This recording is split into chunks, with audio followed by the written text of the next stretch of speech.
Tough luck, Casper, but great showing over the 2 weeks here in Paris. When did you think the match turned around in the first set when you were leading? I think obviously it was the game at 4-2 that was unfortunate. It was some deuce here and there, and then finished with a really long rally where I missed the overhead, which was sort of a bit devastating. But you know, I was still leading, so I mean, it wasn't. I don't think I lost because of that. But it would be nice to sit down and have 5-2, and then there's new balls, obviously. So that was tough. But yeah, Novak just stepped up in the tiebreak,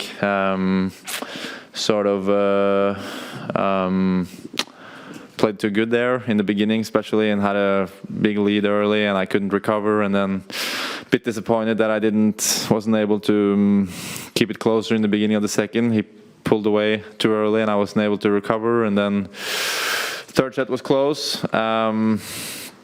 Didn't really have too many chances myself, but I just tried to hold my serve, stay in there and see what happened. But you know, I feel like every time I play Novak, it's in a big match, so he's motivated to try to win, and I feel like I played him many times where he's like the best version of himself, where he's just really locked in and doesn't give you much. He makes it very tough, both, you know, to win every point against him. He reads the game very well. It's tough to find winners against him. So yeah, just all creds and honor to him for how good he is. And I gave it my all, but it wasn't enough. Hi, Casper. Could you give us an idea of what it is like to be down the other end of the court in the first set compared to the second set? Because he seemed, I know you played very well in the first set, but he seemed like two different players. Yeah, I think I had a good start, and he did some errors early on, maybe feeling a bit nervous, a little stressed, I don't know, but I got some free points in the beginning, and I was up 3-0. That was a great way for me to start, and then from there on he just, you know, minimized the mistakes really, and found his level, found his groove, and when you're playing him, it's sort of like if you're hitting a forehand, for example, for myself, who prefer to hit maybe winners with my forehand. If I hit a strong forehand that is, you know, this close to the line against any other person, most of the time, it's going to be a winner. But to him, he's going to read it and he's going to get there. So you know that you have to hit it this much to the line or on the line to hit a winner against him. So that's he kind of pressures you in a way to go for more risks, and that's tough because obviously against him you want to try to play as aggressive as possible, because if you're too much on the defense, he'll just control the game. He'll put in some drop shots and play just from corner to corner. So I think I had a good game plan, and it worked well in the beginning also because he did some mistakes. But yeah, he just stepped up like he knows how to do. It's not the first time he's done it, and you know, you can see why he's 123 with how he sort of turned the first set around and stepped up in the second and third when he had to. Hi, Casper. Hey. I wanted to ask you about the tiebreaker, not just this one, but others that you have played against him. What makes him so tough in that bracket of, you know, those last few points? Yeah, he just steps up. Either he plays ridiculous defense or he plays beautiful winners. Just doesn't do any mistakes. He lets either you go for too much or he plays a beautiful winner. I mean, first point of the tiebreak, we play a good rally. I kind of have him on the run on the forehand cross, and then he just rips a beautiful forehand down the line, this close to the baseline. So it's sort of like too good. And then the two next points are also long rallies where I can't exactly remember, but then in the end, I think I miss one forehand that I go for the winner, and so on. So it's yeah, he just locks in and makes just you have to play either ridiculously well to win the points, or he steps up with the winner himself. So he knows how and when to step up. He's smart. He's played so many matches where he knows where he kind of has to raise his level. So yeah, it's just annoying for me, but very, very impressive.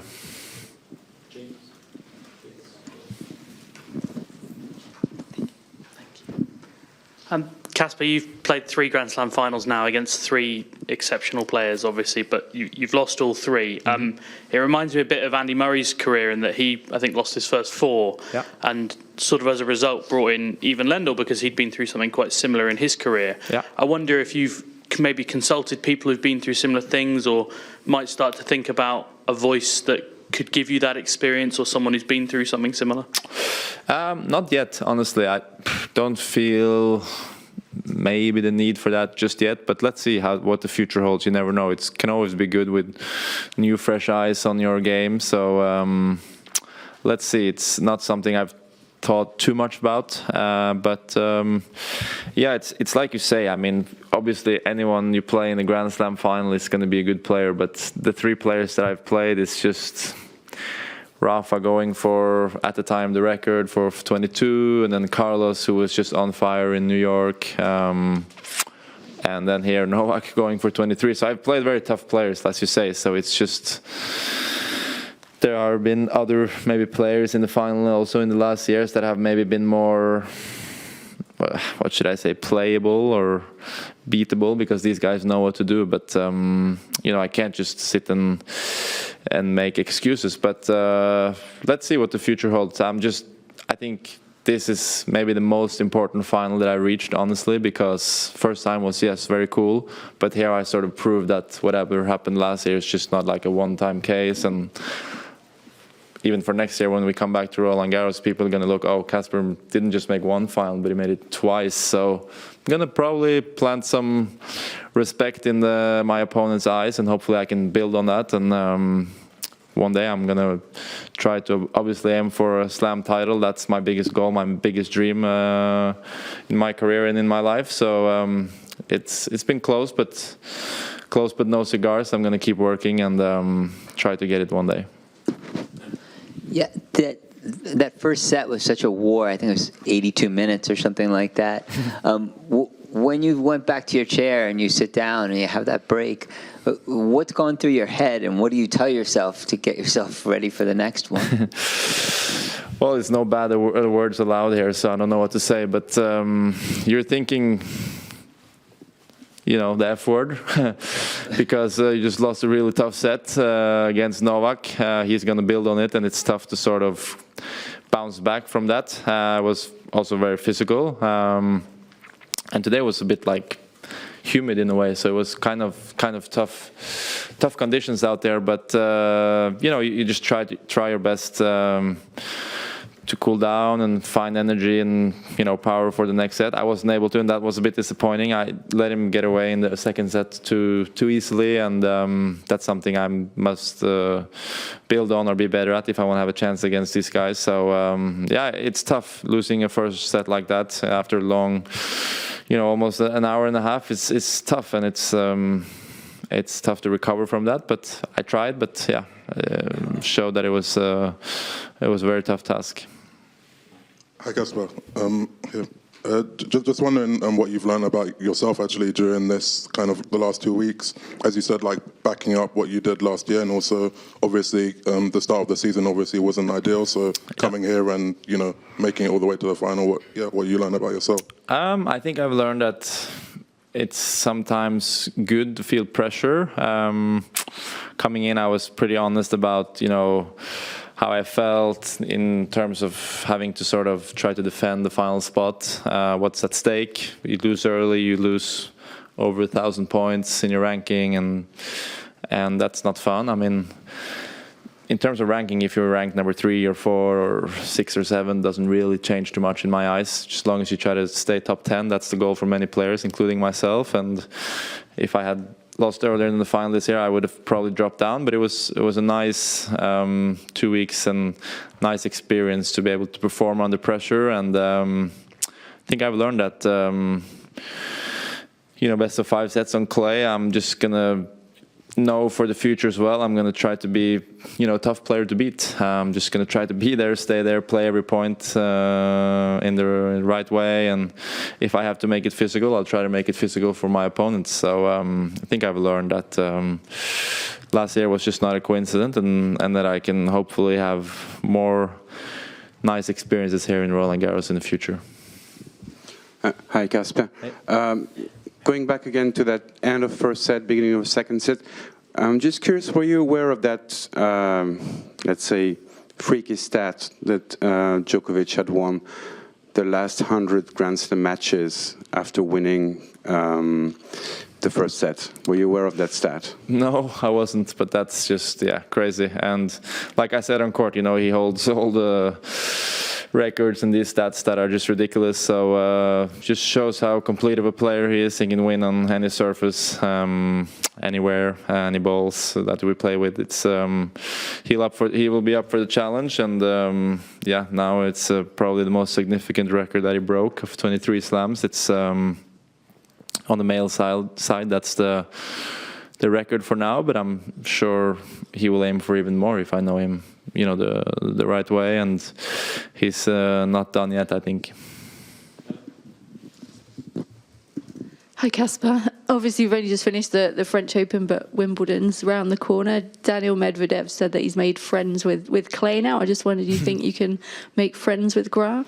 Yeah, I mean, honestly, I think it's fun to play on grass. You know, whenever I said that, you know, last year that golf is for, no, grass is for golf players, it was more of a joke that got taken too seriously. And but I think it's fun to play. It doesn't suit my game very well. That's just, I feel a little uncomfortable on it. So if there's any time of the year where I need some rest and I need to recover a little bit from a long clay season, it's during a couple of weeks during the grass. So that's why I don't play too much. But it's always so fun to come to Wimbledon. It's maybe the most historic event that we have.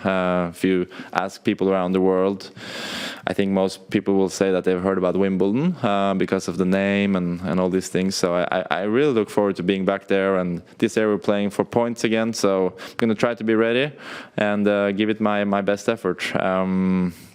I have become friends. I enjoy being on the golf course, and I enjoy being at Wimbledon. So it's a nice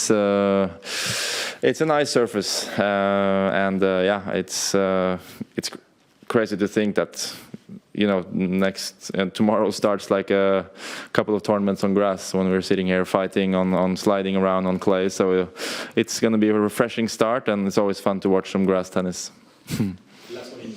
Hi, Casper. Tough luck today. I just wanted to go back to ask you about facing Djokovic in a tiebreak, because his tiebreak record is so extraordinary. He hasn't hit an unforced error in a tiebreak this tournament. I just wondered how conscious you are of that mode that he goes into in a tiebreak when you enter a tiebreak with him, and whether that's something you actively prepare for ahead of a match with him. Honestly, no. I just know from previous meetings that no matter the score against him, he'll always try to fight back, and especially around 4-all, 5-all, 6-all, it's sort of just, you know, goes into this mode where he just becomes like a wall, and you know that you're going to have to play really well if you want to win points against him. So it's just, you know, honestly, all credits to him. He knows when to step up, and I hadn't maybe visualized playing maybe a tiebreak in the first set. Maybe I should have. Maybe I will for the next time. But I know now that this is the 5th time where there has been, you know, a close set, and he's been able to win it. So just going to try my best to one day hopefully beat him, even though he said no on court after.